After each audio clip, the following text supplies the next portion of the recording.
So you want a custom stainless exhaust, but you don't really want to pay someone thousands of dollars to do it for you, and you want the pride and accomplishment and the learning that comes from doing things yourself? Well, welcome to Venturi Fab. I got you.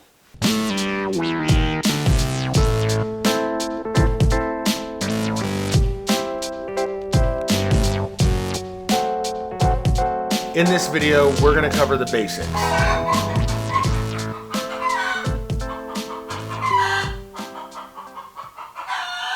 Seriously, chicken? Live on a farm, they said. It'll be fun, they said.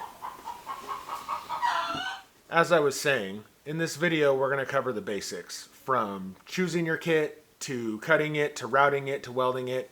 Basically a crash course in doing your own stainless exhaust at home. I'm in the middle of finishing up my exhaust on my K5 Blazer. If you're into that sort of thing, shameless self-plug, that video will be up next week. So we're going to break this down real easy to navigate into chapters. So you'll have a chapter on cutting, a chapter on routing, a chapter on welding, so on and so forth. Those will be in the description. So with that being said, let's dive right in. So materials wise, you're going to need three things. You're going to need whatever mufflers you choose. You're going to need your tube. And you're going to need some sort of a clamping system. So we'll run through these in order. First, your mufflers. Obviously, you match your muffler size, like your inlet and outlet size, to the tubing that you're going to use. On this truck, I'm using 2.5 inch.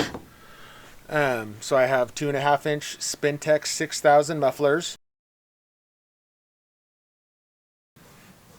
And then to clamp everything together, you're not going to just run your exhaust in one big piece all the way down. Number one, you'll never be able to get it in there and weld it properly, probably. And number two, it's not going to be serviceable or anything like that. So you're kind of two big ways of doing that. Well, three ways. You can clamp your tubing together, which defeats the purpose of this video. And it's kind of the most leak-prone, jankiest way to do this, but it'll get you by in a pinch. You can do bolt together flanges, which is what a lot of your factory exhaust is going to come with, right? It's your tubes meet together. Each one has a flange. There's a gasket in between. They bolt together in 2, 3, 4 places, and they sandwich together. Those are better than like the squeeze clamp ones, but it's 2026, man. Get with the times. We use V-bands now. So if you're doing your custom exhaust, there's no reason to not use the better option when it comes to joining your sections together. So V-bands, interlock, you can see this side's got a recess, this side's got a piece that sticks out, and they key together, and then this strap goes around them, and get in there, get in the hole, and then that squeezes those together, and you get a super tight, super repeatable seal with no gaskets. You don't have leak issues. These are the way to go if you're doing your own exhaust, especially stainless. Most of these are going to come stainless. And then you get your tubing. So there's kind of two routes you can go with this. I'm going to assume that most of you are beginners and you're going to go the kit route. But there's also, you know, you can get the really, really nice stainless stuff from like Stainless Brothers and Vibrant and all of them. Their mandrel bends are nicer. I'm not going to lie about that. Their finish is a little bit nicer. Their mandrel bends are a little bit nicer. There's a reason they cost twice as much. And they're super nice.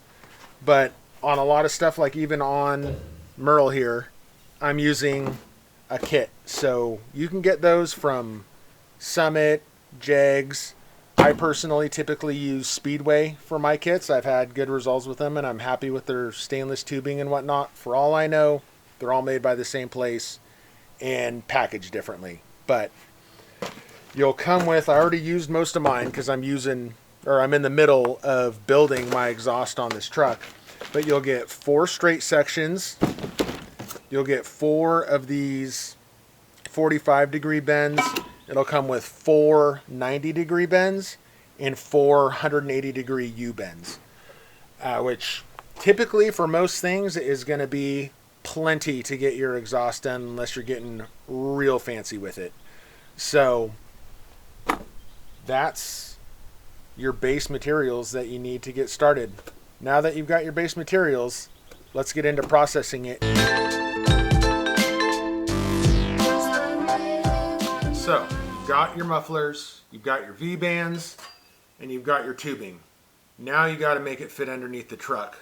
When you're fitting your system together, you're probably not going to be able to fit all these pieces as they come with this full length, right? And if you're processing it and welding it the way that I do, I don't use these flared ends. I cut those off and butt weld everything together cleanly, which any of those nice fancy exhaust clips you've seen on Instagram and shorts and all that stuff, those are all cut and butt welded. They're not slipped in together like that. We don't do that around here. So you're going to need to use partials of these pieces. Sometimes you're going to need little straight sections. Sometimes you're going to need little pieces of bends.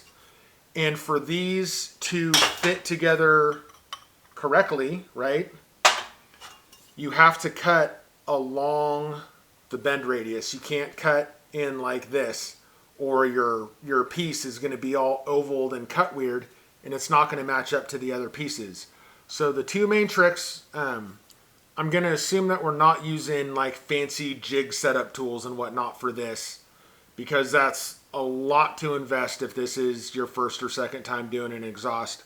And not everyone needs that, and not everyone's going to want to invest all that money into something they're going to do once or twice.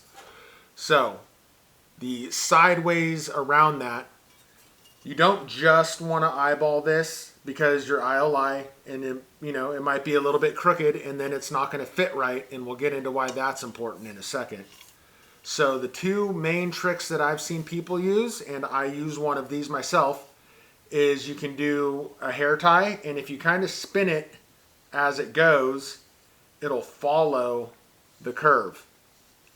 The problem I don't like with hair ties is they're super flexible, which is great for hair, but not as great for maintaining straightness around this. Some people love using these.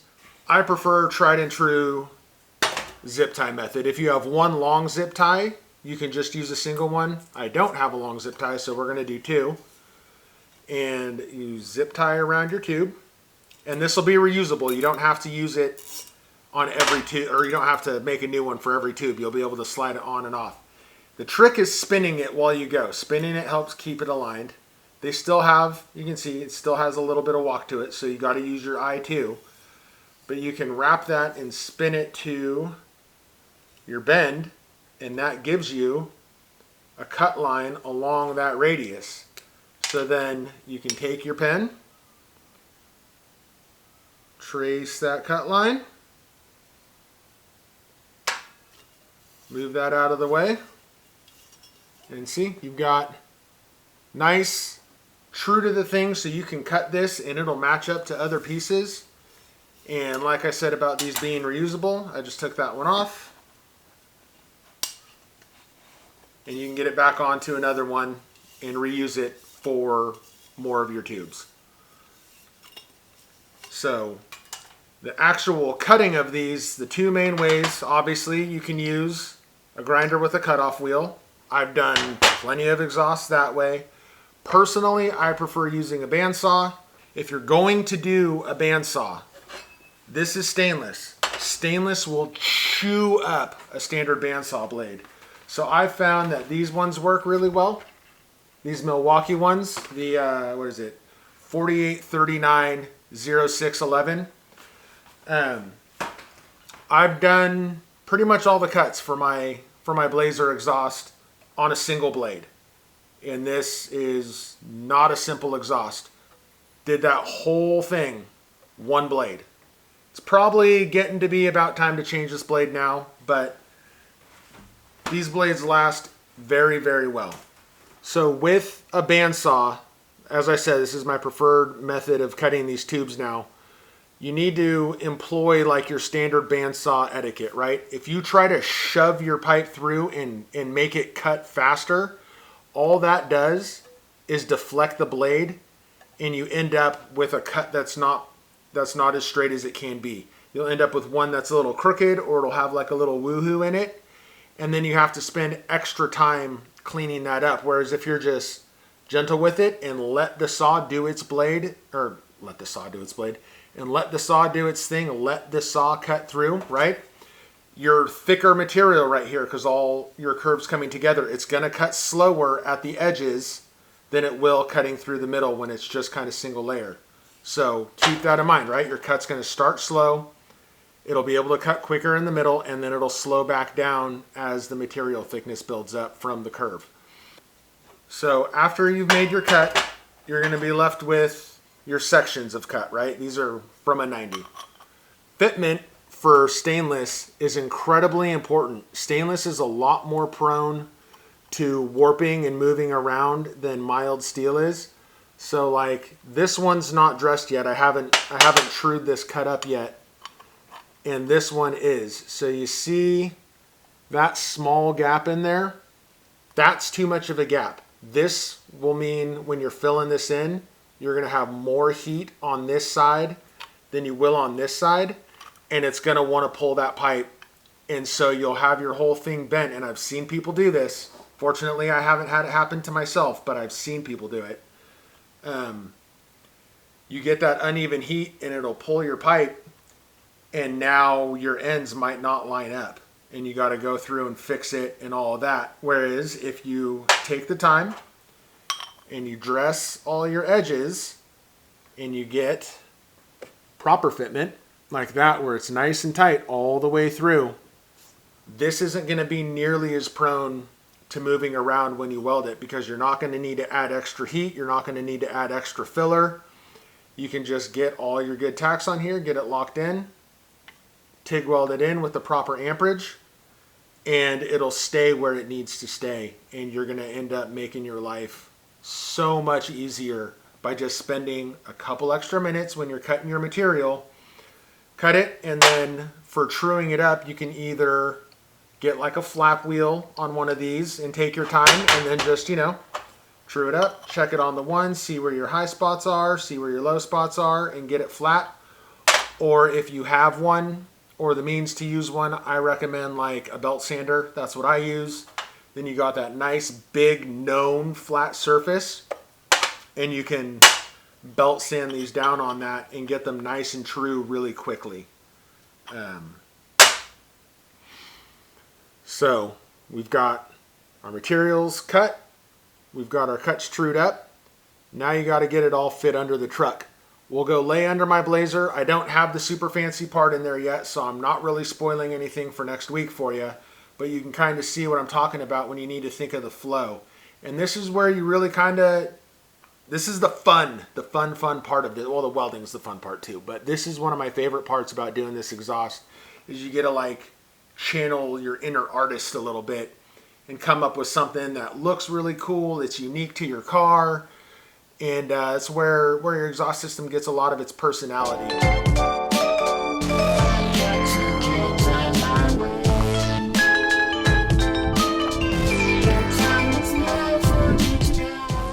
I don't want to spoil next week's video, so we're just going to go over one little section of my exhaust. Tune in next week for the whole thing. But this will kind of give you the general gist of what you need to do. Your car is going to be different, right? Depending on what kind of truck you're doing or what kind of car you're doing. Your obstacles are going to be different, but you're going to handle them in the same way. So what I needed to do, right, for this side, my header comes out here, but I need to get around this cross member. So I need the pipe to come over and up and back. So we cut this into sections, right? You can see I cut a 90 in half, and then you spin it to make an S. So I've got my first half of the 90 here, so there's 45 degrees. And then that didn't lift it high enough to clear this cross member. So we add in a spacer piece, and then the top piece comes in to come around on this side. And The trick with doing these is a lot of times to get some sort of like complex fitment like that, what you kind of got to do is, and as you could see at the beginning of my video, that little twisty mess behind me with all the blue tape, you can tape these sections together to temporarily hold them to check fitment on things. You don't have to just tack them all the time right away, because then you're cutting tacks all the time. And there's a lot of this is just taking your time and aligning things and twisting it till you get the right angle for the dangle to get it lined up where you want. And a lot of times you'll be twisting, 2 or 3 sections together to kind of get everything aligned right. And that's really where like the art of this comes in, and like the creativity and tapping into that artistic side of yourself. And that's why I love doing exhaust work and stuff like this, is it really lets you just kind of get into that and be like, all right, this is going to go here, and just kind of, I think of it kind of like water, right? You got to find your path of least resistance and work through and make it look all pretty and make everything fit tight. So that's kind of your design philosophy with that. If you want to see the entire routing on this truck, like I said, tune in next Thursday. I'll have my crossover done, that real fancy piece, and that's in depth. This whole exhaust, you'll get a lot more of my thought process and how to route things and all of that in that video. But this, crash course wise, there's your basic lesson. Now you've got your pipe cut, you've got your pipe fit. Now we need to make your pipe one piece. The right way to do it is with a TIG welder. So you're going to want either multiple bottles or one of these regulators that has 2 outputs, right? So I've got my output to my welder, and then I've got an output for purging. What purging is it fills the tube with argon. So that way your weld's protected from the inside and from the outside. Especially with stainless, if you don't protect both sides of it, it'll pull crap in from the atmosphere on the back side when you weld it, and that'll make your weld not as strong. It'll make it more brittle. It'll actually make it not look as good on the outside. A back purged weld is visually stronger and better looking than a non-back purged weld. Fight me in the comments on that, but you know darn well it's the right way to do it if you're going to say that you don't need a back purge. A lot of people don't back purge exhaust because they figure, oh, well, exhaust runs back there, it doesn't matter. That's great. Metallurgically, it matters. There's a reason why the rule is to back purge stainless welds. There's a reason that rule exists. So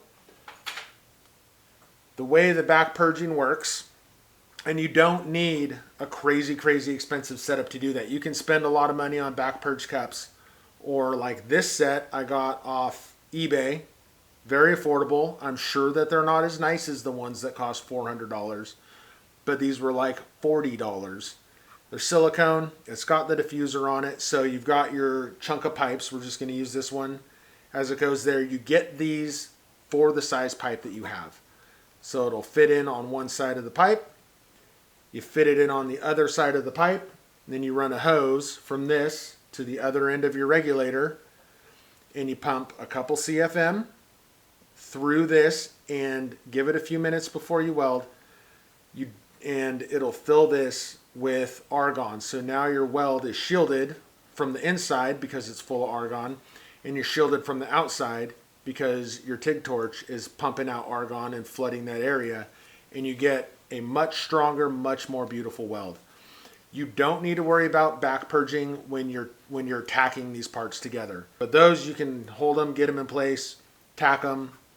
That'll be fine. You're not sitting there putting a lot of weld time into it. You're just doing a little blast tack, just enough to hold it together. You do not have to use these big cups. Do these big cups make it nicer? Yes. Yes, they do. That's why we all use them.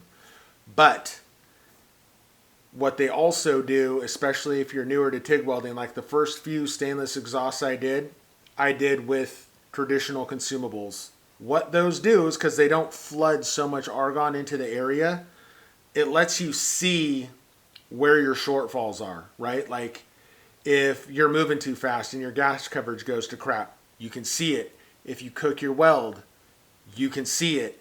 Everything becomes more apparent with the traditional consumables. What's really nice with like these is they flood so much argon into that area, and your weld is so protected that it makes up for a lot of those shortcomings. So personally, I recommend learn with standard consumables, and then make sure, and then switch to the bigger ones when you can do it cleanly on its own. And then these are just going to make it nicer. And if you do have a little bit of a bobble, they're going to help cover up your mistakes a little bit and whatnot. But these nice big cups and stuff are great, but they can also make your welds look better than they are. So it's not as imperative like weld strength in something like an exhaust that's not going to see a load. But it is important that your welds are more than just pretty. Being strong is more importanter than being pretty. Ideally, you want pretty and strong. If you would like me to do a more in-depth how to TIG weld and how to TIG weld stainless or general stuff and whatnot, let me know in the comments. I'll do one, but like I've said before, there's a ton of great videos out there by guys a lot better than me. Well, I hope that helped kind of steer you in the right direction and get a wrangle on what you're getting into so you can go knock out your own exhaust on your project. If you found this video helpful, do me a solid and drop a comment, subscribe if you aren't already. All that stuff really helps this channel grow on YouTube. I'd greatly appreciate it. And there's a lot more content like this coming out in the future. I don't know what I was doing with that thing. But anyways, appreciate your time. I hope this was helpful. I hope it inspires you guys to go out and build your own cool stuff. So if you don't get started pushing your skill level and trying new things and learning and growing, you never get finished.